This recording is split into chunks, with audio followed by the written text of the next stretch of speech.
పెద్దపల్లి జిల్లాకు సంబంధించి ఈరోజు ప్రధాన వార్తలు చూసుకున్నట్లయితే పెద్దపల్లి పట్టణ కేంద్రం బస్టాండ్ ఏరియా అమరవీల స్థూపం వద్ద సర్వశిక్ష అభియాన్ ఉద్యోగులు నిరవధిక దీక్ష చేపట్టారు. నిరవధిక దీక్షల భాగంగా ఈరోజు 7వ రోజు కొనసాగుతుంది. ఈ సందర్భంగా సర్వశిక్ష అభియాన్ ఉద్యోగులు మాట్లాడుతూ సీఎం రేవంత్ రెడ్డి ఇచ్చినటువంటి హామీ ప్రకారం సర్వశిక్ష అభియాన్ ఉద్యోగులను పర్మనెంట్ చేయాలి. పర్మనెంట్ చేసే కాలయాపనలో భాగంగా ఏమైనా సమయం ఉంటే కనుక అప్పటి వరకు పర్మనెంట్ పే స్కేల్ అమలు చేయాలి. అంతేకాకుండా పెండింగ్లో ఉన్నటువంటి సమస్యలను కూడా వెంటనే పరిష్కరించాలంటూ కూడా వారు ప్రభుత్వాన్ని డిమాండ్ చేశారు. ఇప్పటికీ 7 రోజులు గడుస్తున్నా కూడా ఇప్పటికీ ప్రభుత్వం నుండి ఎలాంటి స్పష్టమైన హామీ రానప్పటికీ నిర్వహణ దీక్ష అయితే కొనసాగుతున్నట్టు వాళ్ళు చెప్తున్నారు. ఈరోజు రాష్ట్ర కమిటీతోటి ప్రభుత్వం యొక్క చర్చలు ఉన్న నేపథ్యంలో సాయంత్రం వరకు కూడా సానుకూల స్పందన రాకపోతే కనుక రేపటి నుండి మరింత నిర్వహణ దీక్షను ఉధృతం చేస్తామంటూ కూడా వారు ప్రభుత్వాన్ని హెచ్చరించారు.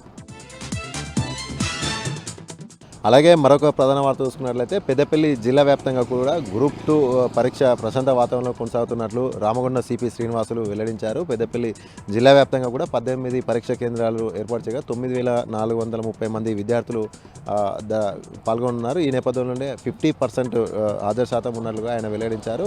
ప్రశాంత వాతావరణంలో అయితే గ్రూప్ 2 ఎగ్జామ్ అయితే పూర్తిగా కొనసాగుతున్నట్లుగా ఆయన వెల్లడించారు. ప్రతి పరీక్షా కేంద్రం వద్ద 144 సెక్షన్తో పాటు అలాగే మహిళా కానిస్టేబుల్ను అలాగే అన్ని రకాల ప్రతిష్ట బందోబస్తును ఏర్పాటు చేశాం. ప్రశాంత వాతావరణం అయితే పెద్దపల్లి జిల్లా వ్యాప్తంగా కూడా గ్రూప్ 2 పరీక్ష ప్రశాంత వాతావరణంలో ముగిసినట్లుగా రామగుండ సిపి శ్రీనివాసులు వెల్లడించారు.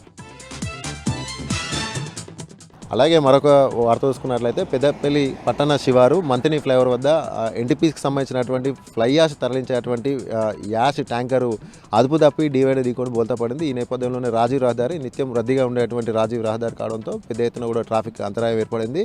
ట్రాఫిక్ పోలీసులు ట్రాఫిక్ను క్రమబద్ధీకరించడంలో భాగంగా వన్ వేను చేసినప్పుడు కూడా పెద్దగా ట్రాఫిక్ జామ్ కావడం జరిగింది. ఈ నేపథ్యంలో ఫ్లై యాష్లతో నిండిపోయి ఉండడం వల్ల ట్యాంకర్ అధిక బరువుతో ఉండడం కాబట్టి భారీ యంత్రాల సాయంతో ట్యాంకర్ని అయితే పక్కకు తీసి ట్రాఫిక్ని అయితే క్రమబద్ధీకరించారు.